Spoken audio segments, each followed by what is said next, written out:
नमस्कार, आप देख रहे हैं चैनल वन। टीएमसीएस कम्युनिटी की तरफ से 19वां एनिवर्सरी का आयोजन दत्तोबागान ऑफिस कोलकाता में रखा गया। उपस्थित रही केएमसी वार्ड नंबर 3 की काउंसलर देविका चक्रवर्ती। आगे देखते हैं हमारे चैनल के माध्यम से ये 19वां एनिवर्सरी सेलिब्रेशन कैसा रहा। Happy birthday, happy birthday to you.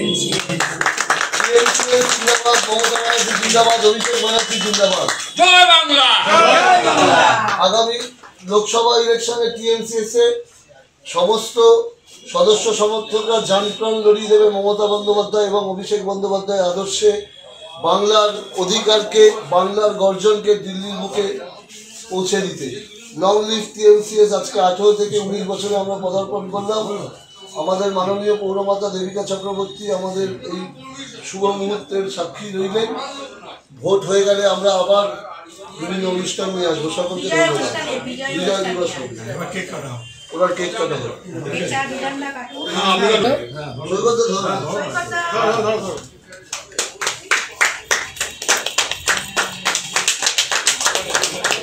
Thank you. Long live TMCS. Long live TMCS. Joy Bangla. Joy Bangla. Trinamool Congress supporters community আজ 19 বছরে পা দিল। সোশ্যাল মিডিয়ায় সব থেকে পুরনো group Trinamool Congress supporters community আজ 19তম জন্মদিন। আমরা দত্তবাগানে তৃণমূল কংগ্রেসের দলীয় কার্যালয়ে উপস্থিত হয়েছি। আমাদের মধ্যে উপস্থিত রয়েছেন 3 নম্বর ওয়ার্ডের পৌর প্রতিনিধি এবং আমাদের তৃণমূল কংগ্রেস সাপোর্টার্স কমিউনিটির একনিষ্ঠ সৈনিক শ্রীমতী দেবিকা চক্রবর্তী, রয়েছেন আমাদের রাজনৈতিক অভিভাবক সুজিত ভট্টাচার্য দা এবং রয়েছেন 3 নম্বর ব্লক তৃণমূল যুব কংগ্রেসের সভাপতি নীলাদ্রি বোস এবং রয়েছেন তৃণমূল কংগ্রেস সাপোর্টার্স কমিটির ফাউন্ডার অমিতাভ রায়, রয়েছে তমজিৎ, শাহজাদ আলী, দীপাঞ্জন, গৌতম দা, ওদিকে কৌশিক রয়েছে, ওদিকে কাপুনি, স্নেহা, প্রমোদ, বিধানদা রয়েছে। প্রত্যেককে দেখা যাচ্ছে আমরা একটা খুব দারুণ মুহূর্তে রয়েছি।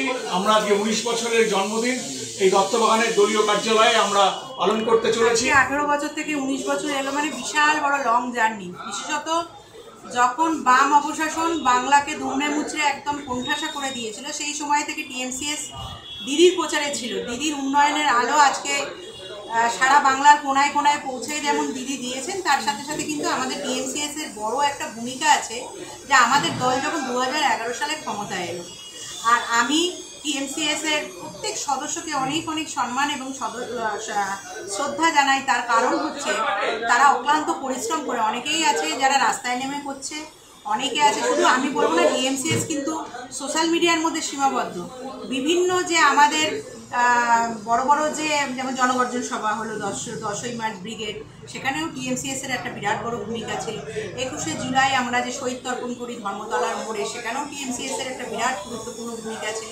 শুধু তাই নয়, আমাদের বিধানসভা থেকে শুরু করে লোকসভা থেকে শুরু করে কাউন্সিলর ইলেকশন, আমি যখন কাউন্সিলর ভোটে দাঁড়িয়েছিলাম তখন সুদূর অনেক মানে গ্রামগঞ্জ থেকে টিএমসিএস এর নানান সদস্য এবং সদস্যরা ছুটে এসেছিলেন এবং আমার প্রচারে তারা একদম দায়িত্ব নিয়ে করেছিলেন। তো সেই জায়গায় দাঁড়িয়ে দিদির যে প্রচার, সেই প্রচারে কিন্তু টিএমসিএস এর একটা অগ্রণী ভূমিকা প্রথম দিন থেকে ছিল এবং সেটা আজও আছে। তো আজকের এই শুভ জন্মদিনে আমি টিএমসিএস এর লং লাইফ কামনা করব এবং টিএমসিএস যাতে পরবর্তীকালে আরও আরও আরও আরও দিদির উন্নয়নের প্রচার করে এবং দিদির হাত যাতে মজবুত করতে পারে। শুধু তাই নয়, আমাদের অভিষেক বন্দ্যোপাধ্যায় যে জনগর্জন সভার ডাক দিয়েছিল এবং আমাদের যে আজকের যে আমাদের যে স্লোগান নিয়ে আমরা এগিয়ে যাচ্ছি, জনগণের গর্জন, বাংলা বিরোধীদের বিসর্জন এবং তৃণমূল কংগ্রেসের অধিকার অর্জন, সেই অধিকার অর্জনের লড়াই আমাদের প্রথম দিন থেকে ছিল এবং শেষ দিন পর্যন্ত থাকবে। আর মমতা বন্দ্যোপাধ্যায়ের হাতকে শক্ত করার জন্য আমাদের মামাটি মানুষের প্রত্যেকটা সৈনিকের যেমন অগ্রণী ভূমিকা আছে, তেমন টিএমসিএস এরও আছে। আগামী দিনে আমরা লোকসভা ইলেকশনে 42টা জোড়াফুল ফুটিয়ে আমাদের নেত্রী, আমাদের প্রাণের প্রিয় নেত্রী মমতা বন্দ্যোপাধ্যায়ের হাতকে আমরা আরও মজবুত করব এবং দিদিকে দিল্লি পর্যন্ত নিয়ে যাব। এটাই হচ্ছে আমাদের জনগণের গর্জন। आने वाला लोकसभा चुनाव के लिए हम जो बोलेगा আমি বাংলায় বলছি। আমাদের মাননীয় মুখ্যমন্ত্রী মমতা বন্দ্যোপাধ্যায়, আমাদের সবার প্রিয় দিদি, যেভাবে 42টা কেন্দ্রে 42টা যোগ্য প্রার্থীকে দাঁড় করিয়েছে। আমরা 42টাই পাবো, আমাদের আত্মবিশ্বাস আছে। এবং আমরা মনে করি যে দিদি যেভাবে বাংলা লক্ষ্মী ভাণ্ডার থেকে শুরু করে, স্বাস্থ্যসাথী থেকে শুরু করে, কন্যাশ্রী থেকে, রূপশ্রী থেকে শুরু করে বিভিন্ন যে প্রকল্পগুলো সাধারণ মানুষের কাছে পৌঁছে দিয়েছে দুয়ারে সরকারের মাধ্যমে, আমরা সাধারণ মানুষের কাছে যে আমরা যেভাবে আমাদের পৌঁছেছি এবং আমাদের প্রত্যেকটা অঞ্চলে, সে শহরে যেমন কাউন্সিলর, এমএলএ, এমপি থেকে শুরু করে গ্রামাঞ্চলে এমএলএ, কাউন্সিলর, পঞ্চায়েত থেকে শুরু করে সবাই যেভাবে অঞ্চলে কাজ করেছে মমতা বন্দ্যোপাধ্যায়ের নেতৃত্বে সারা পশ্চিমবাংলায় উন্নয়ন হচ্ছে।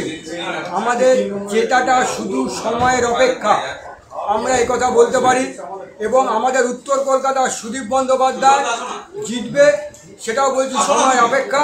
আমাদের উইনিং সার্টিফিকেটটা শুধু জন্য আমরা অপেক্ষা করছি, এটা আমরা বলতে পারি। আর বিজেপি যেভাবে একের পর একভাবে মানুষকে ভুল বোঝাচ্ছে, মানুষকে ভুল বুঝিয়ে চালু করেছে, এখন এমন একটা মানুষের মধ্যে আতঙ্ক হয়ে গেছে যে মানুষ ভাবছে যে আজকে আমার আধার কার্ডটা বাতিল হয়ে গেলে আমার আজকে আমি ভারতবর্ষের নাগরিক থাকবো না। আজকে এখানকার আমার মা বাবা থেকে শুরু করে আমার দাদুরা, আমার যারা বংশধরা যারা এখানে ছিলেন পূর্বপুরুষ, সবাই আমরা ভারতবর্ষের নাগরিক, সবাই আমরা পশ্চিমবঙ্গের নাগরিক। কিন্তু মোদি আর অমিত শাহ আর বিজেপি সরকার যেভাবে পশ্চিমবঙ্গের বুকে এই নিয়ে, এই নাগরিকত্ব নিয়ে যেভাবে একটা তাস খেলছে, সেই তাসটা খেলা ওদের কাছে আমি মনে করি বুমেরাং হবে। কারণ আমরা কখনোই আমরা মনে করি যে আমরা পশ্চিমবঙ্গের আমরা নাগরিক, আমরা কে মানব না, আমরা এর বিরুদ্ধে আছি। আমরা মমতা বন্দ্যোপাধ্যায় আমাদের যে নির্দেশ দেবে আমরা সেভাবেই চলব। আমরা বাংলার নাগরিক হয়ে আমরা ভোটটা দেব আমাদের তৃণমূল কংগ্রেসকে। আমাদের পাশে মমতা বন্দ্যোপাধ্যায় আছে, আমাদের কোনো চিন্তা নেই, আমাদের কোনো অসুবিধা নেই, আমরা নাগরিক হিসাবেই থাকবো। এটা যেন মোদি এবং অমিত শাহ মনে করে থাকে।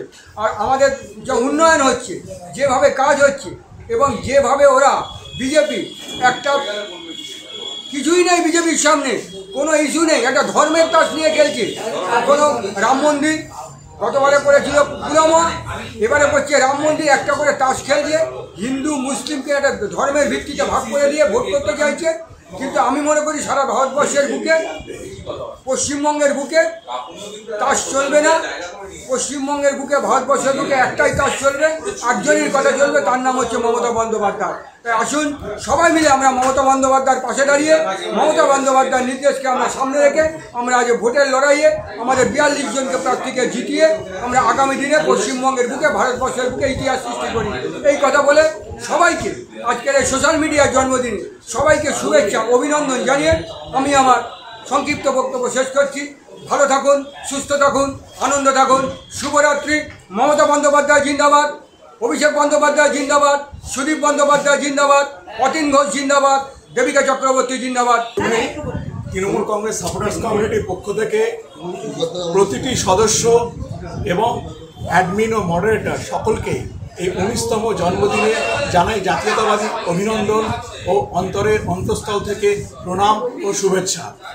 এবং সবথেকে বড় কথা, Trinamool Congress supporters community social মিডিয়ায় তৃণমূল কংগ্রেসের সবথেকে পুরনো সংগঠন। 2006 সালে অমিতাভ রায় এবং অরূপ চক্রবর্তীর হাত ধরে যে সংগঠনের পথ চলা, পরবর্তীকালে সেই সংগঠন আজকে ডালপালা মেরে এক বিরাট বটবৃক্ষে পরিণত হয়েছে। তৃণমূল কংগ্রেস সাপোর্টার্স কমিউনিটি 365 দিন 24 ঘন্টা যেভাবে অতন্ত্র প্রহরীর মতো তৃণমূল কংগ্রেসের মমতা বন্দ্যোপাধ্যায়ের মতাদর্শকে শুধু রক্ষা করা নয়, তারা ভারতবর্ষ তথা পৃথিবীর বিভিন্ন প্রান্তে ছড়িয়ে দিচ্ছে সোশ্যাল মিডিয়ার মাধ্যমে। প্রথমে তারা অর্কুটের মাধ্যমে ছড়িয়েছিল, পরবর্তীকালে ফেসবুক, টুইটার, হোয়াটসঅ্যাপ, টেলিগ্রাম সমস্ত মাধ্যমে টিএমসিএস সদা সক্রিয়।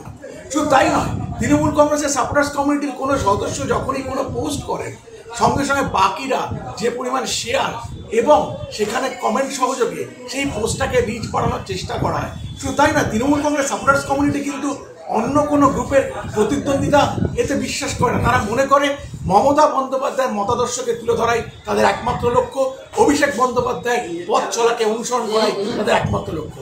সবাই ভালো থাকবেন। তৃণমূল কংগ্রেস সাপোর্টার্স কমিটির পোস্টে বেশি করে লাইক করুন, কমেন্ট করুন, শেয়ার করুন, টুইটারগুলোকে রিটুইট করুন, ইনস্টাগ্রামের পোস্টগুলোকে শেয়ার করুন। ভালো থাকবেন সবাই।